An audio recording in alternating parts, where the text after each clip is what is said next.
আসসালামু আলাইকুম। প্রিয় বন্ধুগণ, আশা করছি আল্লাহ পাকের রহমতে ভালোই আছেন। আমরা একটি খবর বেশ চাওর হতে দেখলাম, আর তা হচ্ছে জামায়াতের আমির ডাক্তার শফিকুর রহমান তিনি তার সোশ্যাল মিডিয়ায় এমন একটি স্ট্যাটাস দিয়েছেন নারীদের নিয়ে, যে স্ট্যাটাসের কারণে এই তোলপাড় অবস্থা। অনেকে অনেক রকমের কথা বলছেন, বিশেষ করে যারা ফ্যাসিস্টের সহযোগী, সহকারী এবং একাকার ব্যক্তিগণ, ফ্যাসিস্টগণ, তারা সবাই কিন্তু একেবারে জেঁকে বসেছে যে কিভাবে এখন সোশ্যাল মিডিয়ায় এই ডাক্তার শফিকুর রহমানকে তুলোধুনো করে ফেলা যায়। নারীদের নিয়ে তিনি নাকি বলেছেন যে নারীরা যখন বাইরে কাজ করতে যায়, চাকরি করতে যায়, ব্যবসা বাণিজ্য করতে যায়, নানা কথাই লিখেছেন। একটা জায়গায় তিনি লিখেছেন যে প্রস্টিটিউশন সেইখানে যেমনটি হয়, ঠিক একটি নারী ঠিক তেমন করে প্রস্টিটিউট হয়ে যান। এই যে প্রস্টিটিউট কথাটি ব্যবহার করেছেন, এই কথাটি ব্যবহার করে পুরো নারী জাতিকে তিনি অবমূল্যায়িত করেছেন এবং নারীকে ছোট করেছেন। কারণ নারী তো এখন স্বাভাবিকভাবেই পৃথিবী এগিয়ে যাচ্ছে, সভ্যতা এগোচ্ছে, নারীরা বাইরে কাজ করছে, লেখাপড়া করছে, উচ্চশিক্ষিত হচ্ছে, নানাভাবে নারীদের অবদান এখন অনেক বেশি সমাজে, রাষ্ট্রে, পররাষ্ট্রে, সব জায়গায়। সায়েন্স বলি, ধর্ম বলি, সমাজ বলি, কূটনীতি বলি, মহাকাশ বলি, সব কিছুতেই কিন্তু নারী এখন অনেক অবদান রেখে চলেছে। এখন এই নারীকে যখন বলা হবে যে নারী বাইরে গেলেই, চাকরি করলেই, ব্যবসা বাণিজ্যের ব্যাপারটিতে তারা সময় দিলেই বা নেতৃত্ব দিলেই তারা প্রস্টিটিউট হয়ে যাচ্ছে, এই কথা শুনলে তো নারীদের খারাপ লাগবেই। এবং নারী ছাড়াও যে পুরুষেরা এই নারীর অগ্রগতি, নারীবাদিতা, নারীবাদী এই বিষয়গুলোকে প্রমোট করেন, তাদের কাছেও কিন্তু খারাপ লাগবে। এছাড়াও একজন স্বাভাবিক মানুষের কাছেও খারাপ লাগতে পারে, কারণ নারীরা এখন শুধু ঘরে নেই, ঘর বাহির এই দুটো জায়গাতেই তারা প্রচণ্ড রকমের তাদের অবদান তারা রাখছে। সুতরাং তাদের অবদানের কথা অস্বীকার করা যাবে না এবং ছোটও করা যাবে না।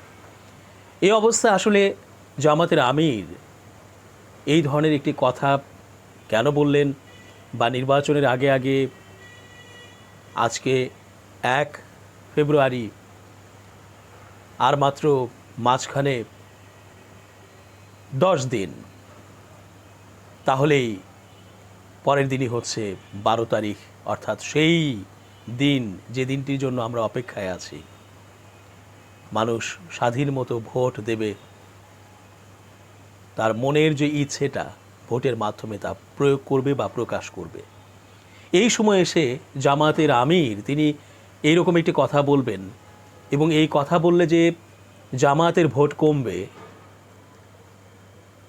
অথবা 11 দলীয় এই যে জোটের ভোট কমবে, মানুষের রায় সায় কমবে, সে তো আর নতুন করে বলার কিছু নেই।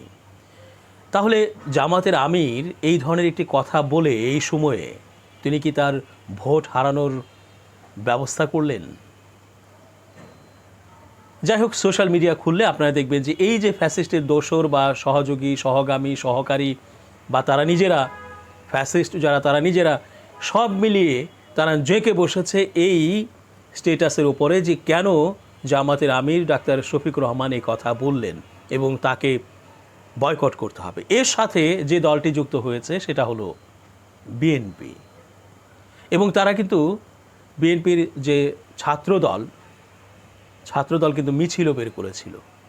তারা চিৎকার করে বলেছে যে এই ধরনের মন্তব্যের বিরোধিতা করি, প্রতিবাদ জানাই, এবং যারা এই যে সামনে নির্বাচনে প্রতিদ্বন্দ্বিতায় লিপ্ত হবে, ভোটের প্রতিদ্বন্দ্বিতায়, তাদেরকে আমরা সবাই যেন বয়কট করি। আরও অনেক অনেক লেখা এখন সোশ্যালে ঘুরে বেড়াচ্ছে। ইতোমধ্যে এটাও আমরা জেনেছি যে কিছুক্ষণের জন্য, অর্থাৎ যখন ওই স্ট্যাটাসটি পাবলিশড হয় সেই সময়টার মধ্যেই এই জামাতের আমিরের ওই সোশ্যাল হ্যান্ডেল হ্যাকড হয়েছে।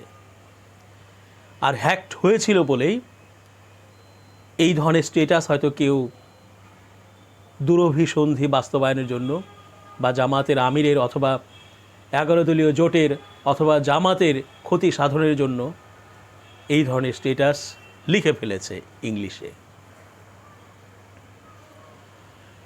যাই হোক, এখন বলা হচ্ছে যে জামাতের আমির এ বিষয়ে পুলিশকে অবহিত করেছেন এবং একটি মামলাও দায়ের করেছেন।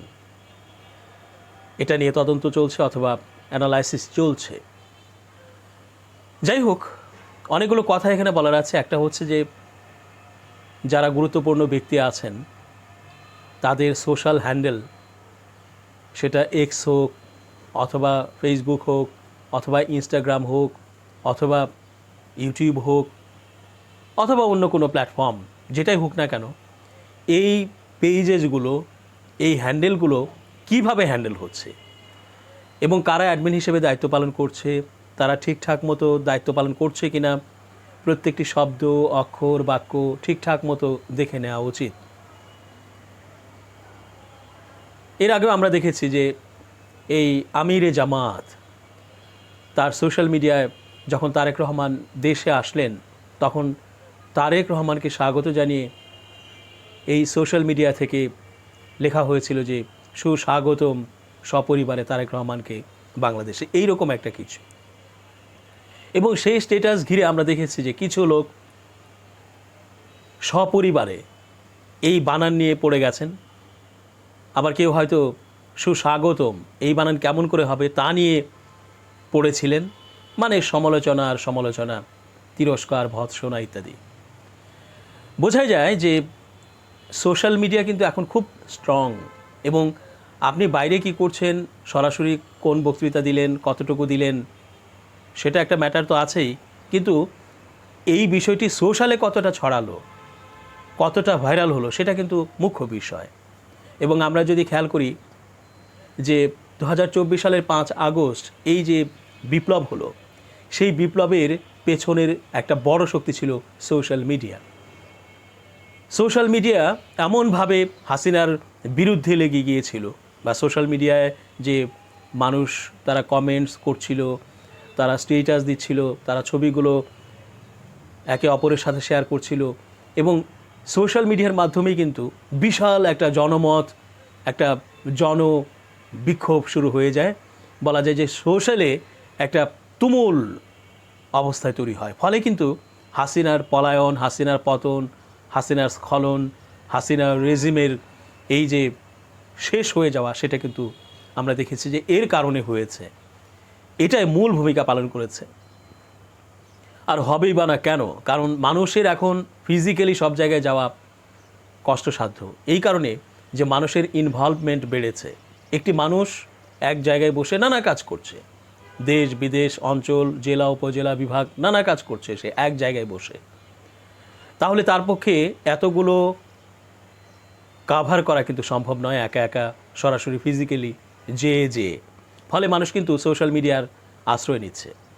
আর এর ফলে আমরা কিন্তু ওই ইরানে কি হচ্ছে, কতটুকু বিক্ষোভ হলো, ট্রাম্প অথবা ইসরায়েল কি করছে, অথবা কোথায় কি হচ্ছে, আমরা কিন্তু সব কিন্তু এই আমাদের মুঠোফোনে সোশ্যাল মিডিয়ার মাধ্যমে পেয়ে যাচ্ছি। এবং অনেক তথ্যই আছে যে তথ্যগুলো মূল মিডিয়ায় কখনো প্রকাশ করা হয় না। আপনারা জানেন যে এই যে জুলাই বিপ্লব, সেই বিপ্লবের সময় কিন্তু সকল মূল মিডিয়া হাসিনার হয়েছিল। কোনোভাবেই সেই মিডিয়াগুলোতে হাসিনার যে হত্যা, লুটতরাজ এবং অবর্ণনীয় মানুষের উপর যে নিপীড়ন, গুম, খুন, আয়নাঘর, এই নিউজগুলো কিন্তু আমরা কখনোই দেখিনি। এবং তখনও যে আন্দোলন চলছিল, ওই মুগ্ধ, ওয়াসিম আবু সাঈদ আরও অন্যান্যরা যে মারা যাচ্ছিল সেই খবরগুলো কিন্তু মূল মিডিয়াতে দেখানো হয়নি, বা বলা হলেও খুব হাসিনার পক্ষ নিয়েই বলা হয়েছে। এবং তখন কিন্তু ওই সোশ্যাল মিডিয়ায় কাজ করেছে বেশি, এবং এখনও সোশ্যাল মিডিয়ায় যে তথ্যগুলো আমরা খুব তড়িৎ পেয়ে যাচ্ছি, এবং আমরা অনেক তথ্যই পেয়ে যাচ্ছি যেটা মূল মিডিয়ায় আসতে অনেক দেরি হয়। তো যাই হোক, ফলে কি হয়েছে যে এই মূল মিডিয়ার কারণে আমরা কিন্তু অনেকটাই এর প্রভাবে প্রভাবান্বিত, এবং আমরা কিন্তু এটার উপর নির্ভর করে অনেক কিছুই চিন্তা করি। তাহলে এই যে যারা এই গুরুত্বপূর্ণ ব্যক্তিদের সোশ্যাল হ্যান্ডেলগুলো নিয়ন্ত্রণ করছেন, চালাচ্ছেন, লিখছেন, তাদের আরও সচেতন হতে হবে। এটা একটা মূল কথা। সচেতনতার কোনো অন্য কোনো বিকল্প নেই আসলে। শব্দচয়ন, বাক্য গঠন, থিম্যাটিক অ্যানালাইসিস, তারপর হচ্ছে বাক্যের গভীরতা, গুরুত্ব, সব কিছুই কিন্তু খেয়াল করতে হবে। যদি খেয়াল করা যায় তাহলে একটা ভালো স্টেটাস হয়তো এই সমস্ত গুরুত্বপূর্ণ ব্যক্তিদের কাছ থেকে আমরা পেতে পারি। প্রিয় বন্ধুরা, তাই বলবো যে এই বিষয়ে সতর্ক থাকা জরুরি। আরেকটা হচ্ছে যে যারা এই নেতৃস্থানীয় লোক, তারা তো আমাদের মতো সাধারণ মানুষ নয়, তারা স্পেশাল মানুষ। আজকে এই যে আমিরে জামাত, তার যে হ্যাক হলো সোশ্যাল হ্যান্ডেল, এই হ্যাক যেন না হয় তার জন্য মিডিয়া এক্সপার্ট হোক, আইটি এক্সপার্ট হোক, অথবা ইন্টারনেট এক্সপার্ট হোক, অথবা কোডিং এক্সপার্ট হোক, অথবা সফটওয়্যার এক্সপার্ট হোক, অথবা সফটওয়্যার ইঞ্জিনিয়ার হোক, কিছু জনকে এখানে যুক্ত থাকতে হবে, যাতে করে কোনোভাবেই এই ধরনের গুরুত্বপূর্ণ ব্যক্তিদের কোনো সোশ্যাল হ্যান্ডেল হ্যাকড না হয়, বা হ্যাকড হলেও সেটা যেন 1 মিনিটের মধ্যেই উদ্ধার করে ফেলা সম্ভব হয়। 1 মিনিট কেন, 1 সেকেন্ডের মধ্যেই উদ্ধার করে ফেলা সম্ভব করতে হবে, নাহলে 1 মিনিটে অনেক লেখা লিখে ফেলা যায়। এখন এই যে জামাতের আমিরের যে লেখাটা প্রকাশ পেয়েছে, সবাই তো স্ক্রিনশট নিয়ে রেখেছে, এবং সেই স্ক্রিনশট তারা অ্যাটাচ করে দিয়ে তাদের মন্তব্য ব্যক্ত করছে, লিখছে, স্ট্যাটাস দিচ্ছে, নানা সমালোচনা কিন্তু করছে। প্রিয় বন্ধুরা, সতর্ক থাকতেই হবে, আরও এক্সপার্ট হয়ে উঠতে হবে, বিশেষ করে যারা নেতৃস্থানীয়। আর ডাক্তার শফিকুর রহমান তিনিই প্রধান জামায়াতের, বলা যায় যে 11 দলীয় জোটের প্রধান। তাহলে সেই ব্যক্তির সোশ্যাল হ্যান্ডেল হ্যাকড হবে, এবং সেই হ্যাকিং পিরিয়ডে অন্য স্ট্যাটাস লিখে ফেলা হবে। এত দেরি করলে তো হবে না। পাশাপাশি আরেকটি বিষয়, সেটা হলো যে আমরা সোশ্যাল মিডিয়ায় যেমন অনেক কিছু দ্রুত ছড়ায়, তেমনি আমরা এর জন্য আমরা সেই ব্যক্তিকে অ্যানালাইসিস করব। ডাক্তার শফিকুর রহমান কি সেই রকম ব্যক্তিত্ব নাকি যিনি নারীদের ক্ষমতায়ন, নারীদের বিপক্ষে কথা বলবেন? অথবা এই সময়ে এসে, যখন নাকি আর মাত্র মাঝখানে 10 দিন আছে, এই ক্রুশিয়াল সময়ে কোনো নেতা, বিশেষ করে কোনো জোটের প্রধান, দলের প্রধান, তিনি বলবেন নারী নিয়ে এমন স্পর্শকাতর কথা? বলবেন না। তাহলে বোঝাই যাচ্ছে যে এটা একটা দুরভিসন্ধি বাস্তবায়নের জন্য করা একটা ফাঁদ। এই বিষয়টি কি আমাদের বোঝার মধ্যে আসে না? বিএনপির ছাত্র সংগঠন, ছাত্রদল, তারা মিছিল বের করলো, বিক্ষোভ করলো, স্লোগান দিল, আর ওইদিকে সোশ্যাল মিডিয়া গরম করা হলো কাদের মাধ্যমে? ওই যারা ফ্যাসিস্টের দোসর, সহগামী, অনুগামী, তারপর হচ্ছে সহযোগী, এবং তারা নিজেরা এছাড়া সাথে বিএনপি। যখন এরকম করছে, তখন এটা তো সাধারণ মানুষ বুঝতেই পারবে যে একটা দুর্বল দিক কোনোভাবে হ্যাকড হয়ে কেউ পাবলিশ করে দিয়েছে, আর সেটাকে নিয়ে এখন উঠে পড়ে লেগেছে সবাই। এটা কি সাধারণ জ্ঞানে বোঝা যায় না? একটা আক্রোশ আছে জামাতের প্রতি। তাদের কথা হচ্ছে যে রাজাকার, তাদের কথা হচ্ছে যে তারা হয়তো ওই যে গোড়াপন্থী মৌলবাদ, ইসলাম নিয়ে পড়ে আছে। তারা নারীর ক্ষমতায়ন চায় না, তারা নারীকে প্রধানমন্ত্রী হিসেবে দেখতে চায় না, নানা কথা এখানে তাদের মনের মধ্যে হয়তো ঘুরপাক খাচ্ছে, এবং তারা এটাকে একটা সুযোগ পেয়েছে যে ধরো, এবার গলা টিপে ধরো, এবার ঘাড় চেপে ধরো, এবার কাঁধে ভালো করে ঠেসে ধরো। পেয়েছি একটা স্টেটাস, বলতে থাকো ইচ্ছে মতো যে দেখুন, এই লোক যদি প্রধানমন্ত্রী হয় তাহলে বাংলাদেশের নারীদের কি অবস্থা হবে? হ্যাঁ, উনি যে আল জাজিরায় একটি সাক্ষাৎকার দিয়েছেন, সেখানে তিনি বলেছেন যে নারীরা নেতৃস্থানীয় জায়গা অর্থাৎ চূড়ান্ত নেতৃত্বে আসতে পারে না। একটা কোম্পানির প্রধান হওয়া সেটা এক জিনিস, আর হচ্ছে রাষ্ট্রপ্রধান হওয়া সেটা কিন্তু আরেক জিনিস। কোম্পানির প্রধান, আপনার কোম্পানি, আপনি প্রধান হতেই পারেন, নারীও হতে পারে, এখানে কোনো সমস্যা তো নেই, ইসলাম এখানে বাধা দিচ্ছে না। কিন্তু রাষ্ট্রপ্রধান, যুদ্ধে সেনাপতি হওয়া অথবা অন্যান্য আরও গুরুত্বপূর্ণ যে কাজগুলো আছে সেই কাজগুলোতে নারী নেতৃত্বের কথা ইসলামের কোথাও নেই। তাহলে তো নারী নবী হয়ে আসতেন। আমরা যে এত নবীর কথা শুনি, লাখ লাখ নবী, সেখানে কোনো নারী নবী ছিল না। এবং আমরা যে যুদ্ধগুলো দেখি মুহাম্মদ সাল্লাল্লাহু আলাইহি সাল্লামের সময়ে তার নেতৃত্ব হয়েছে, সেখানে কোনো নারীকে দেখি তিনি যুদ্ধে নেতৃত্ব দিয়েছেন? হ্যাঁ, নারী অনেক গুরুত্বপূর্ণ কাজ করেছেন, অনেক গুরুত্বপূর্ণ পার্টে তিনি অংশ নিয়েছেন এবং তার গুরুত্ব, তার দাম অনেক বেশি। নিঃসন্দেহে আল্লাহ দাম দিয়েছেন নারীকে অনেক, তার আরও অনেক কাজ আছে, সেই কাজে নারীকে অনেক উঁচুতে ঠাঁই দিয়েছেন। কিন্তু এই যে নেতৃত্ব দেয়া, কোনো কাজের প্রধান হওয়া, এইভাবে কিন্তু নারীকে কখনো আমরা দেখি না ইসলামের কোনো হিস্ট্রিতে অথবা কোনো ঘটনায় অথবা কোনো ইতিহাসে দেখি না, এবং নাই। তাহলে বোঝা যাচ্ছে যে ইসলাম অনুযায়ী নারী নেতৃত্ব কিন্তু নেই, আছে পুরুষ নেতৃত্ব। পুরুষ নেতৃত্ব দেবে, নারীর আরও অনেক কাজ আছে যে কাজগুলোতে পুরুষকে সে ছাড়িয়ে যায়, পুরুষ সেটা পারে না, পুরুষকেও ছাড়িয়ে যায়, এমন কাজও নারীদের আছে, সেটা নারীরা করছে এবং সেই জন্য নারীরা শ্রদ্ধার পাত্র, সেই জন্য নারীরা মহিয়সী, সেই জন্য নারীদের অনেক মূল্য দাম আল্লাহ দিয়েছেন, পুরুষের চেয়েও দাম দিয়েছেন।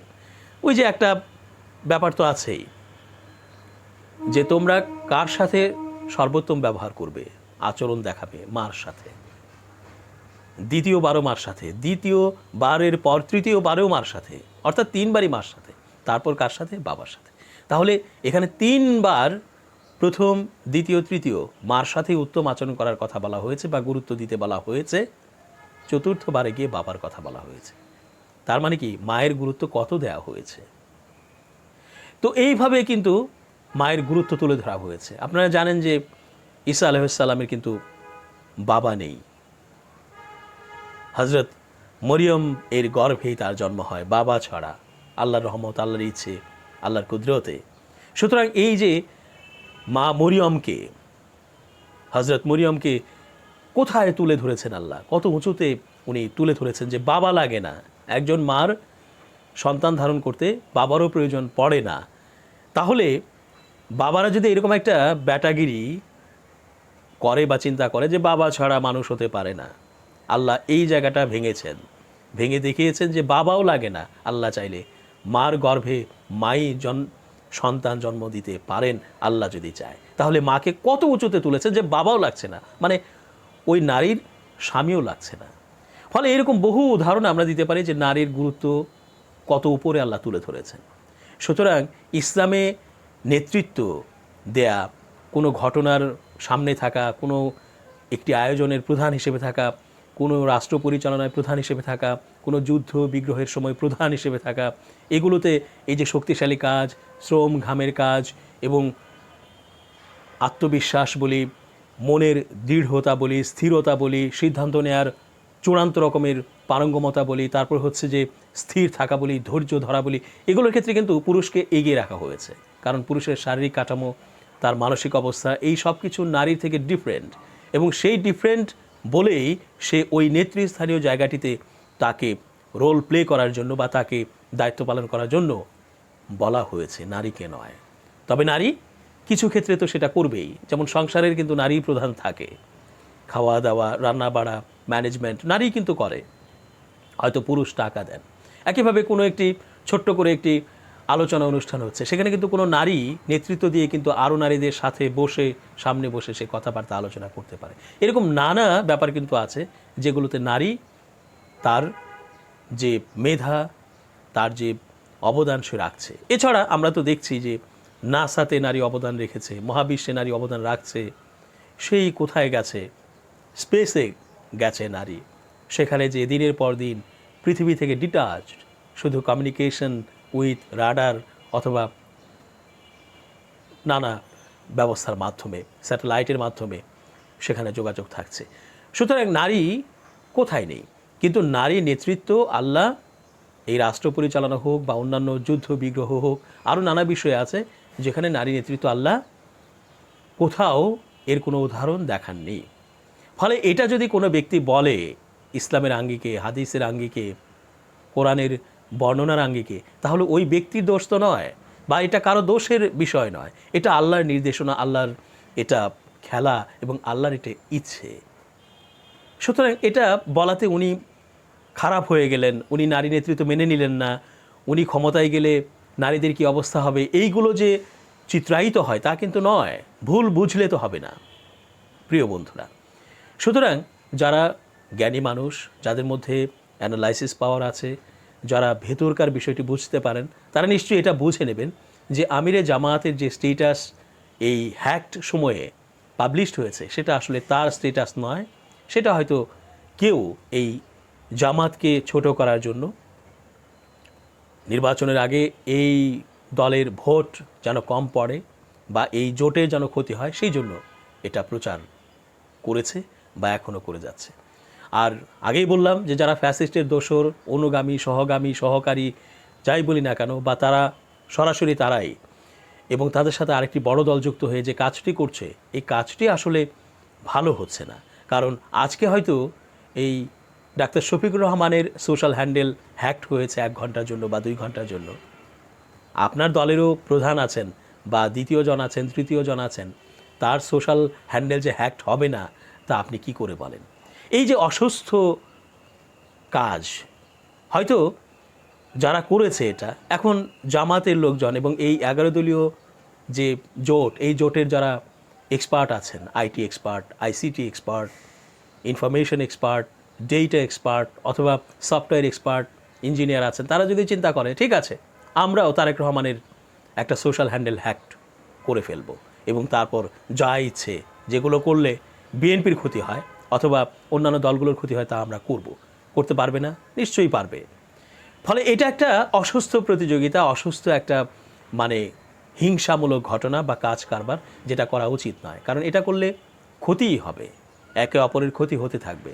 আর মানুষ তো রিয়েলটা বোঝে। আন্দাজে একটা কথা বলে দিলেন, আপনারা বলেছেন না যে 71-এ এই গোলাম আজম, নিজামি, কামরুজ্জামান, তারপর মীর কাশেম আলী থেকে শুরু করে আরও যারা 11 জন যাদেরকে ফাঁসি দেওয়া হয়েছে, আবার বিএনপিরও একজন আছেন, এরা নাকি 71-এ ধর্ষণ করেছে এবং পাকিস্তানিরা যেন ধর্ষণ করে মা বোনদের, সেই জন্য তারা বলেছে, সায় দিয়েছে এবং ওই নারীদেরকে, কিশোরীদেরকে, যুবতীদেরকে ওই পাকিস্তানি ক্যাম্পে পাঠিয়ে দেওয়া হয়েছে, তোমরা ধর্ষণ করো। তাই একজন কোরআন পড়েন, হাদিস পড়েন, কোরআনের ওয়াজ করেন, হাদিস থেকে ওয়াজ করেন, ইসলামের কথা বলেন, আল্লাহর কথা বলেন, নবীদের কথা বলেন, এই সমস্ত লোক কি ধর্ষণে উৎসাহিত করার জন্য কাউকে কিছু বলতে পারেন? নাকি ধর্ষণ থেকে তিনি আরও মুক্ত করবেন, তিনি নারীকে হেফাজত করবেন, তিনি কোনো নারী, শিশু অথবা কিশোরী পেলে তিনি আরও তাকে প্রোটেক্ট করবেন যাতে করে তার কোনো ক্ষতি না হয়? এমনটাই তো হবার কথা, নাকি তাকে ধর্ষণের দিকে আরও ঠেলে দেবেন? এই যে উল্টাপাল্টা কথা, মানে কোনো মিল নেই কথাটা মানুষ কি বোঝে না? সাধারণ মানুষ নিশ্চয়ই বোঝে। সুতরাং আমরা আন্দাজে একটা কথা শুনেই লাফালাফি শুরু করব না, আর জ্ঞান দেয়া শুরু করব না। বুঝতে হবে যে এইরকম একটা স্টেটাস কখনোই এই জামাতের আমিরের পক্ষ থেকে আসতে পারে না। নিশ্চয়ই এখানে অন্য কোনো ঘটনা আছে। সেই জন্য একটু স্থির হন, একটু থামুন, একটু ভালো করে ঘাঁটাঘাঁটি করুন, একটু দেখুন, একটু সময় নিন, দেখবেন আপনি উত্তর পেয়ে গেছেন। প্রিয় বন্ধুগণ, সতর্ক থাকুন, শুভকামনা।